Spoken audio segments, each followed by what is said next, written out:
طيب هنتكلم بقى عن المنهج بتاع التغذيه الرياضيه. منهج التغذيه الرياضيه مبني على شهاده الاي اس سي، يعني زي ما احنا قلنا كده التاني مبني على سكوب، ده مبني على الاي اس سي. مبني على الاي اس سي يعني خدنا اهم المواضيع اللي تفيد حضرتك في السوق من الاي اس سي. يعني في مواضيع هري فيها كتير، وفي مواضيع ما تستفدش بيها وعلم زياده على الفاضي، فده ما خدناهاش. وفي مواضيع ناقصه، يعني في فئات معينه مثلا هو ما بيتكلمش مثلا على معظم الرياضات، هو مركز على البودي بيلدينج اكتر. فهو ايه، لا في حاجات تانية هتنزل السوق هتلاقي واحد بيعوم، ما انت لازم تعرف تعمل له دايت، صح؟ واكاديميات سباحه واكاديميات تنس واكاديميات مش عارف، فانت لازم تفهم ازاي تعمل دايت كويس للناس دي.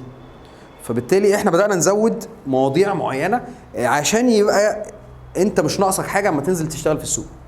تمام.